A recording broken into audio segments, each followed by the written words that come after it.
Here's the more or less, slightly less glamorous type of work in machine work. The actual work that nobody ever shows you, or very few people show you on the YouTube video.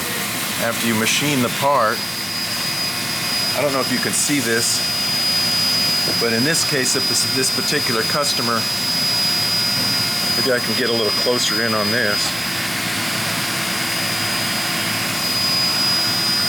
doesn't want these milling marks to show.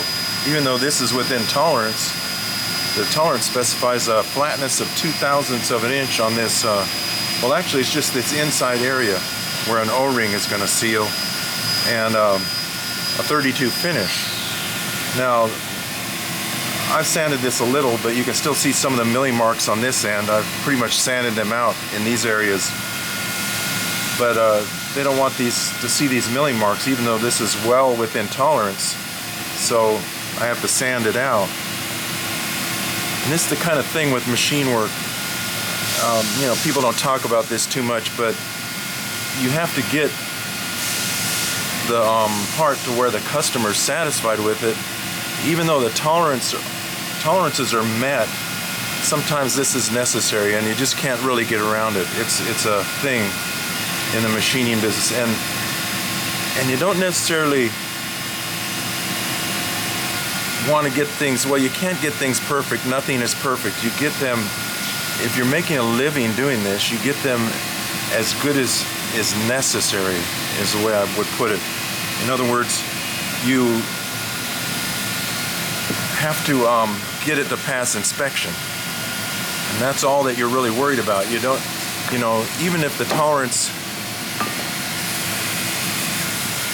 is I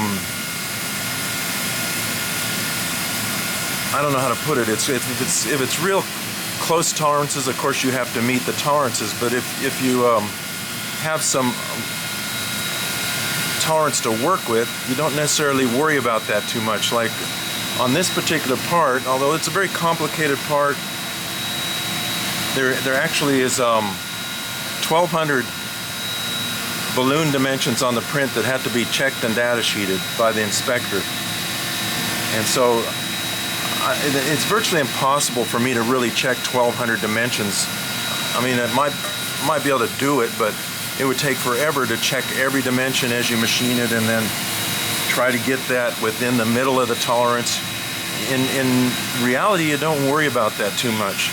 You only worry about the very close tolerance dimensions, and the rest of it, the machine will probably hold. I mean, you check them once in a while. You say, okay, I'm going to check this periodically just to make sure the machine's not getting out of track or my tooling's not worn out. But in reality, when you do this type of work for a living, you don't worry about a lot of stuff. You don't check it all. Truthfully, you don't. I don't check every single dimension on this print because, like I say, there's 1,200 of them on this part. 1,200 dimensions that have to be checked and data sheeted by inspection. Fortunately, they're not requiring me to actually do a data sheet on this part, on those dimensions. On some parts you do have to do that, and it's required in the they give you a data sheet and you have to fill it out for every part, or every so many parts, depending on the quantity. Usually if you got, you know, thousands of parts to make, they probably only make you check like every 10 or 20th part or something like that. But this is the reality of actually machining stuff. You have to get it to where the customer is satisfied, if that makes any sense. So I have to sand this down and get rid of these milling marks on here, even though they're in tolerance, because this is what's necessary for the customer to buy the part, even though the part's well within tolerance. Just the way it comes off the machine.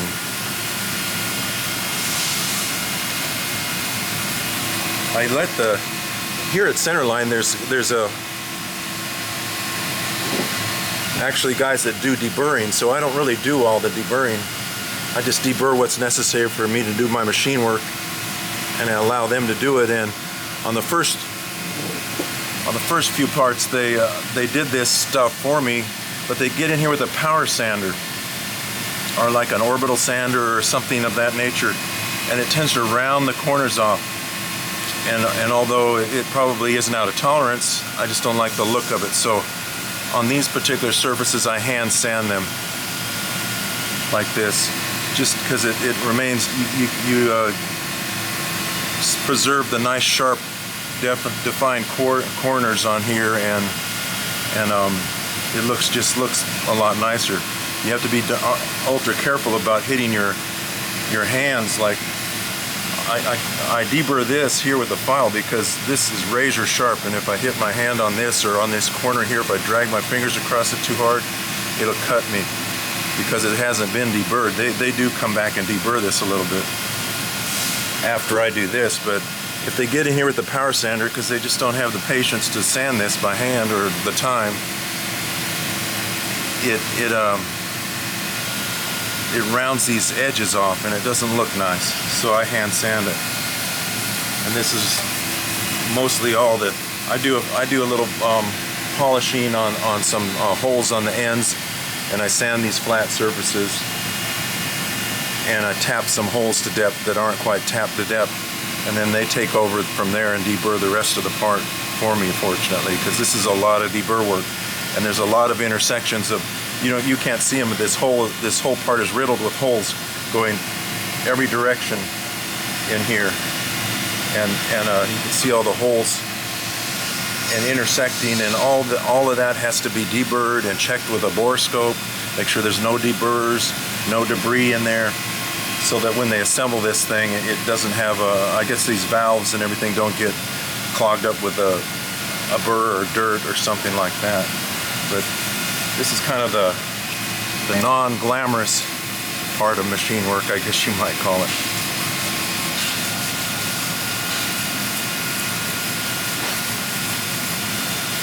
I don't really mind that much, but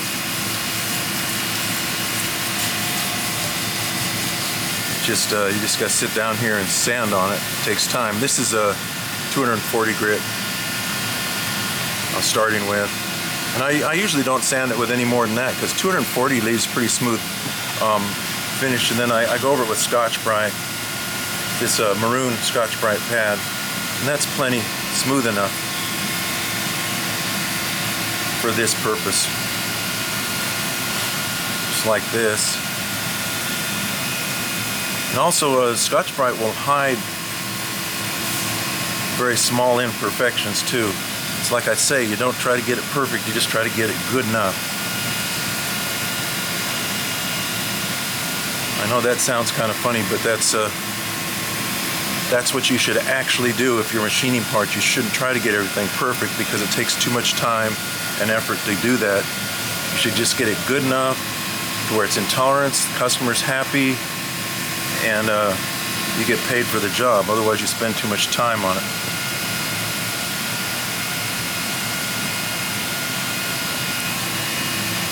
So see, that's pretty much got rid of all the milling marks in this area. I've still got to work on this end of it more. Done good enough right there. Now got to turn it over, and there's another surface here that I have to do. See if I can lift this thing up.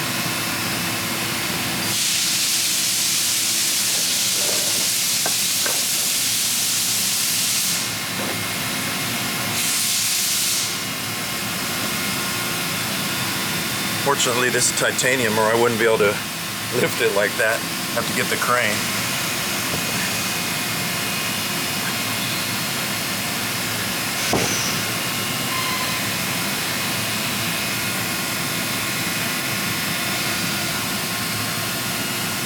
This surface here,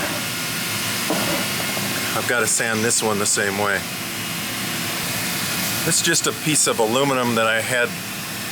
I don't know what I was using it for. Maybe some kind of fixture or something to hold something. I can't remember now. But it's milled flat on this face. I can just wrap the paper around it, and it's high enough so I can hold it without hitting my hands on these sharp edges. In fact, I think I'm gonna knock off the corner off of that just to be safe, because already in the past I've hit myself on these corners when I was doing this, and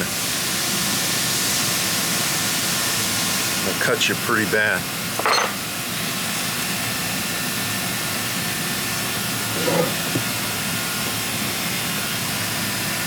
Little WD-40 on here.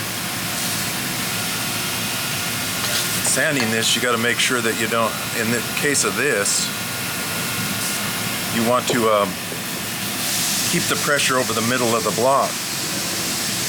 And I can't really overlap it too much because I don't want to get this caught under the here and rip the paper. You just got to go back and forth like this. It just takes time. You really can't see this little mark here. I don't know if you can see that. I got to get that out. That's where I don't know, the tool starts there or something. I'm not sure what that does. And it's not really anything. You can see it. You can barely feel it.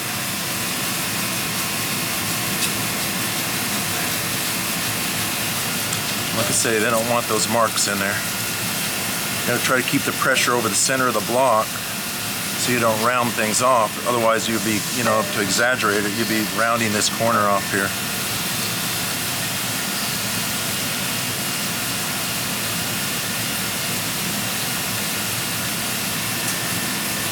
While I'm sanding this, I'd like to talk about something else that's going on here. At center line, you gotta get a better seating position. At center line, they've, because of this, virus situation, a COVID thing, they've decided to only work 4 days out of the week. And they want to shut the shop completely down on Friday, Saturday, and Sunday.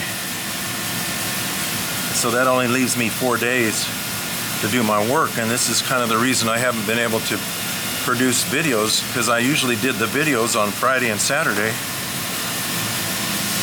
It takes pretty much a whole day to make a complete video. Time you shoot clips and do editing and maybe a little voiceover or screenshots, whatever you're doing. And so this kind of curtailed my video time. And then I've been working on my truck as well over at my storage facility, I call it, to fix it, because I was in that accident with it. And it hasn't left me a lot of time to do videos. I've done a few video clips on working on the truck and a few things around the shop here.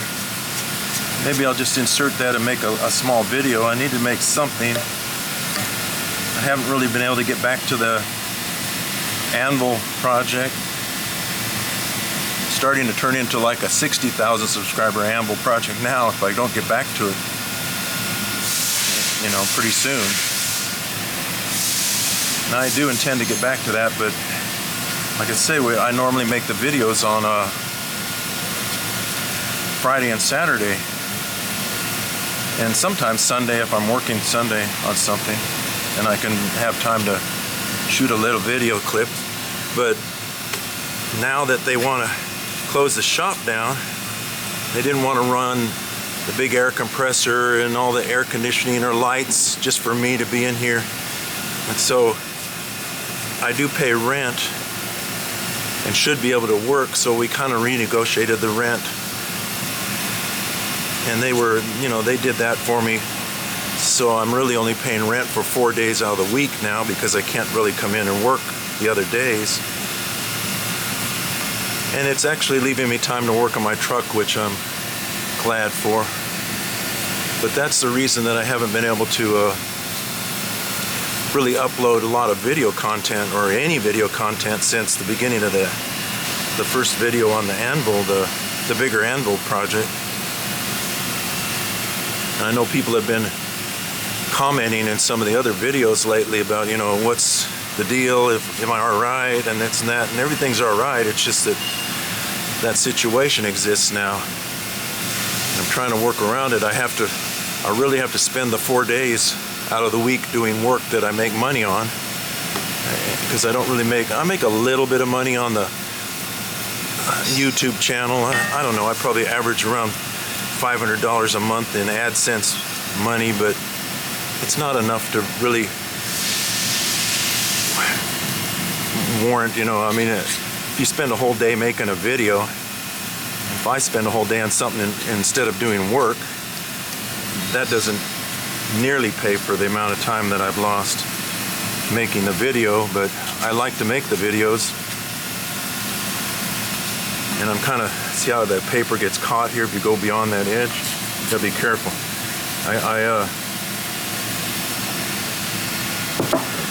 And I am going to continue making videos, so don't worry about that, but I got to somehow find the time. All right, that's going to be good enough there. Like I said, the seal area is right in this area, and so anything outside of there, it's not as critical. But that looks a little bit nicer, and you can see this spot here is totally gone now. So that's going to be good enough. I don't want to get too carried away here. Don't want to spoil the customer and give them too much.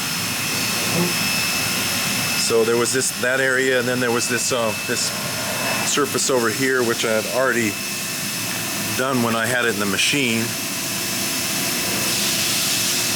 So those are the 3 flat areas that had to be polished on this part to get rid of the tool marks, so the customer would be happy with that.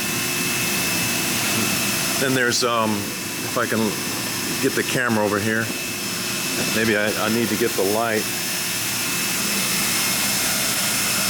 Get the light here. I've got to clean up all that mess in there and tap those 2 holes to depth. 1024 holes. And on the other end of the part here,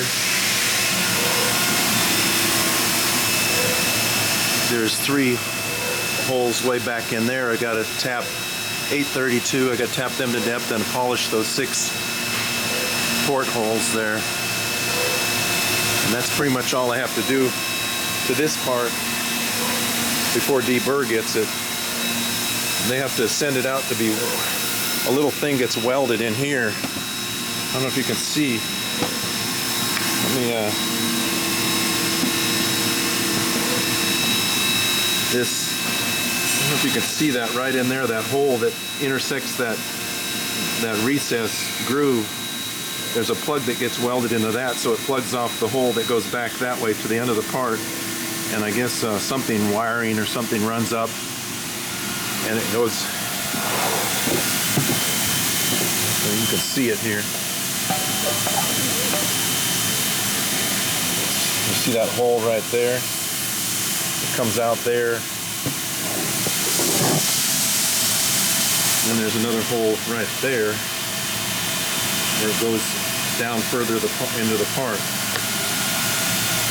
Right here. So that hole is actually drilled like all the way across the part to get it to it, right like that. Let's see if we can tap some holes here. I got this syringe thing, which is just it's like a thing used for barbecue, you know, to squirt in, I guess, salt water or something, you know, spices, whatever you use it. I'm not a barbecue person, so I'm not sure, but it's this big syringe they use for this purpose.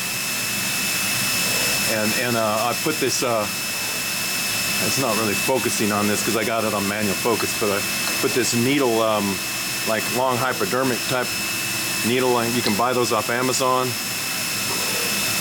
in there, and I can get up into places. And I'll show you a shot of that so you can see what I'm talking about. I can put oil up in there, because otherwise it's hard to take just a tapping bottle and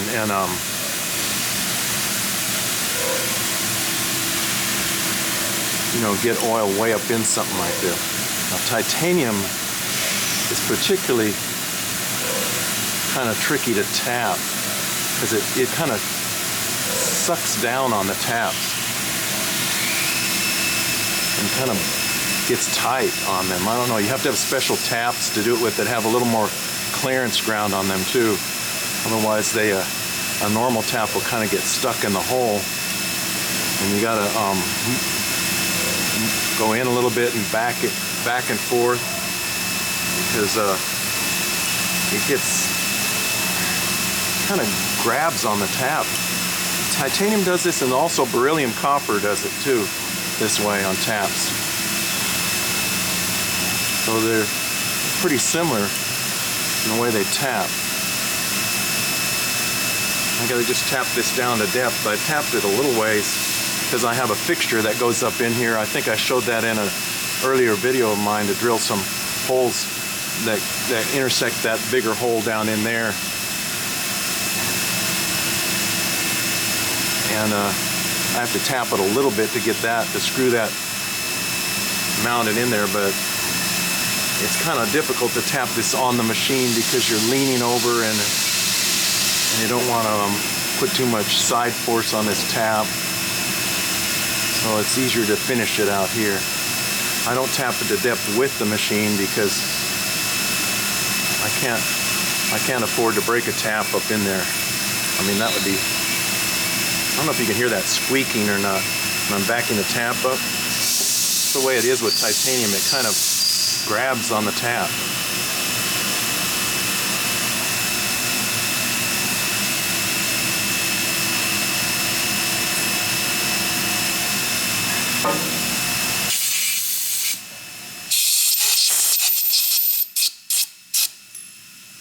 That one's done. I don't know if you can see the other one. I mean, maybe I can move the camera just slightly. And you can see it. See it right there. And let's see if I can get in here. It's awfully tight. I'm like right up tight against the deal holding the camera, the mount. And let's see if I can do this. We'll see. Put some fluid on the tap, get it up in here.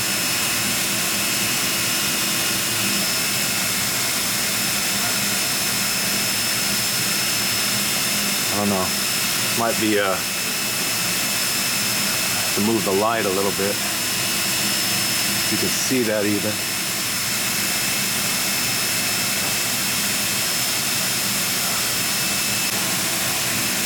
Okay. It's awfully tight. I don't want to break this tap. 1024 and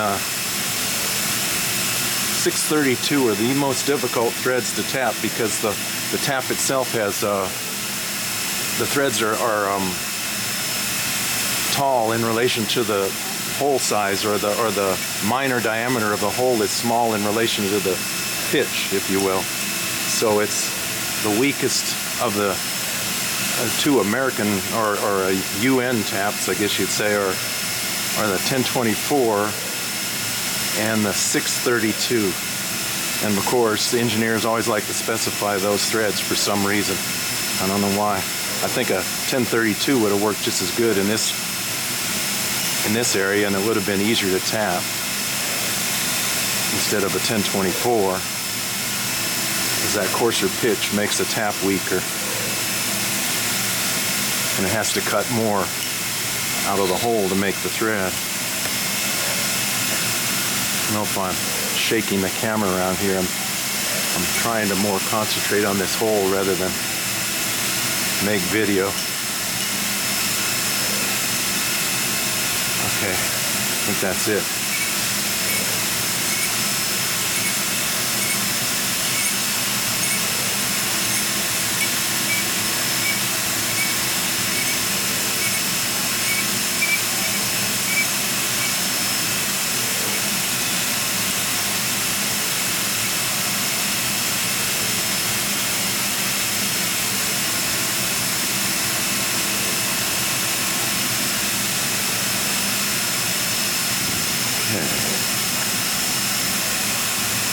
Here's the tap style here. Let me blow it off here.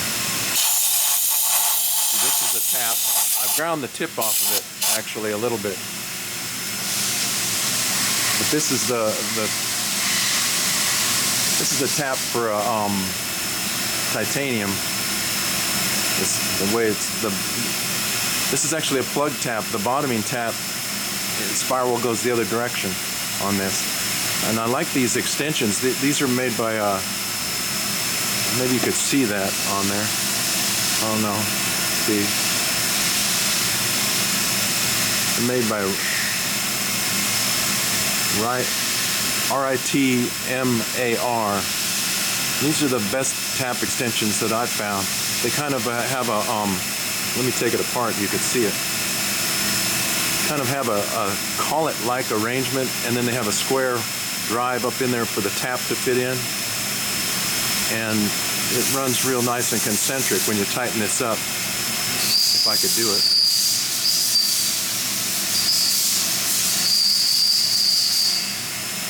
And you only really have to tighten it finger tight, and it holds the tap real secure. I like these kind of extensions. They're the best ones I've found for small taps like this anyway. Up to about a 1/2 inch tap, I've used these.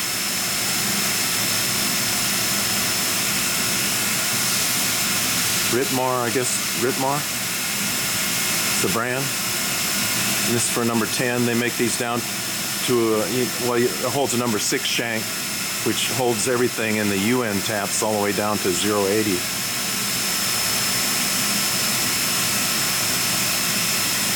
Stare at tap handle. Here's this big syringe thing I'm talking about. I just bought this off Amazon. Now it comes with a different connector here to make up to their needle, and I just changed this to this. You can buy this one that goes from a thread to this syringe type connection. I don't know what do they call this, lure or something. Anyway, this connecting type. So this is kind of a quick disconnect thing. You can turn it and take it out. It's changed the length and size of these. I have some different sizes. This is the one I use for this part because on the other end of the part over there, I can reach way up in to tap those 832 holes and put some tapping fluid on there. But they make these also in plastic, but I bought this stainless steel one, so I figured it would hold up better to everything, and the tapping fluid and everything in here. The tapping fluid's kind of thick, so you got to push pretty hard on this to get some to come out, but there's really no other, I mean, I don't know, to hook something like that on this bottle, I don't know that it would work very good, because you got to put kind of a lot of pressure to get it to go up through this thin syringe-like needle thing. So that's what that is. All right, here's the other end of the part. You can see why I need that. You see how the syringe is so long, because I need to put this oil up in the tapped holes. You just squirt it in all three. You might not be able to see these other ones. I got the camera kind of pointing towards the first hole. All right, now here's another one of those, well, you can't see that right now. The same kind of tap, only it's an 832. I can go up in here. See if I can do this. Kind of working right in front of the camera here. Kind of tricky.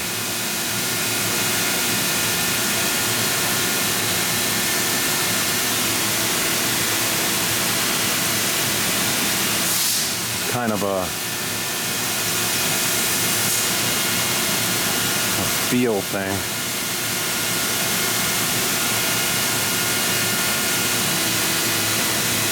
You don't want to go too much at one time with the titanium, because the tap will get tight on you as you go in. You got to keep backing it up and go back and forth. Let's see if I can get over here. Kind of need to do this with two hands. I'm working around this camera. Sorry if I'm blocking the view a little bit sometimes, but have to kind of feel this tap handle.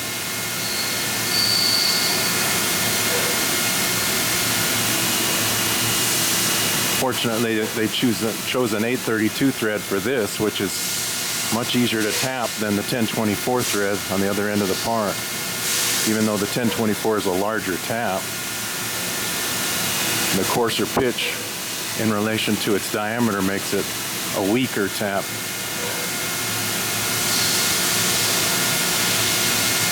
And this, in order to get the full thread depth, and there again, I don't know why the engineer specifies a thread depth of like 300 and I forget what it is, 300 or 400 thousandths, let's say, for an 832 thread, but maybe the screw has to go in that far, I don't know. But it's a lot more than the screw actually needs for the strength of the screw. So in this case, I have to run that one in, and then I got to change to a bottoming tap, because this is the plug tap here.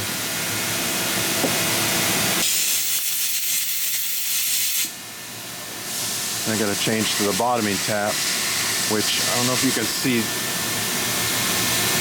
I don't know if I can focus on this that far. If I would zoom back.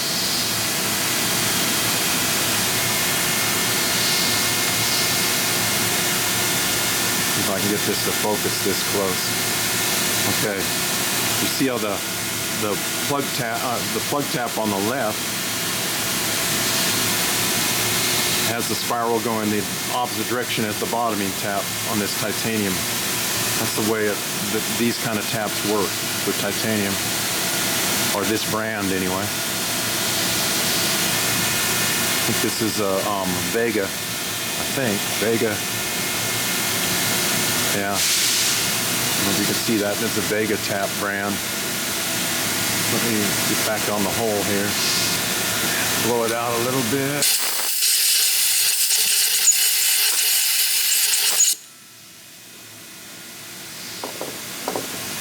A little more tapping fluid up in there.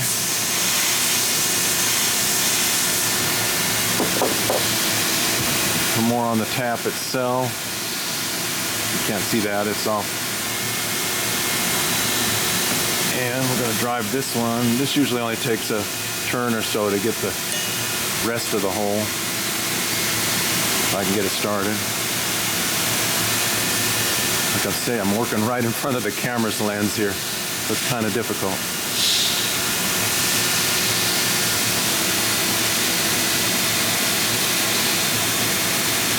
I don't normally sit in this orientation when I'm tapping the holes, so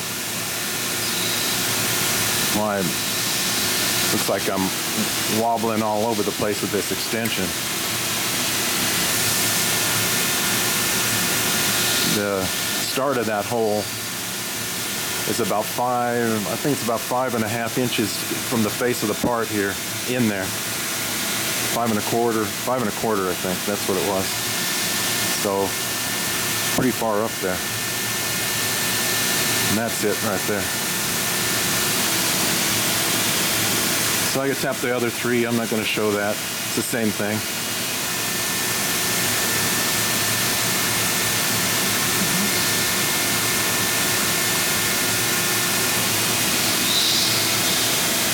It's a rainy day here, so I really can't, I wanted to move the forklift out, make a little more space here, but I couldn't really, I don't want to take it and leave it out in the rain. And what I'm working on is the bumper. I could have put the stock bumper back on. That's the frame for it up there. I took it off. It mounts right here and there, but I thought, well, I'm doing this truck and I've painted the whole thing and everything, and this grill, I'm going to redo the grill too. I don't like that stock Toyota grill and all that logo and everything on there. I've ordered some material and I'm going to remake that and do something a little different there as well. But anyway, I made that mock-up thing out of foam board and a hot glue gun. There it is sitting up there, and now we got to cut out the pieces. This is kind of crude, but it gives me the idea where I'm going for. And some of this is not going to be, some of this is going to be thinner material, and some of the pieces are going to be 1/4 inch thick steel, like these mounting brackets and everything in the top piece. So in order to cut this piece, I'm wondering how to lay it out, and I've just put that mock-up on here, and I drew around it with a felt pen. And then I just I took the end off the, this being the end of the torch, and it's pretty sharp. I don't know if you can see that right at the end of the consumable piece, and then just jog it around. I set my 0 point at some point here, which happened to be right here in this case, and I just jogged it around and wrote down numbers on a piece of paper. Here I made a little sketch, and I just wrote down these, jotted down these numbers, and then I went into Fusion, and maybe we could see it here.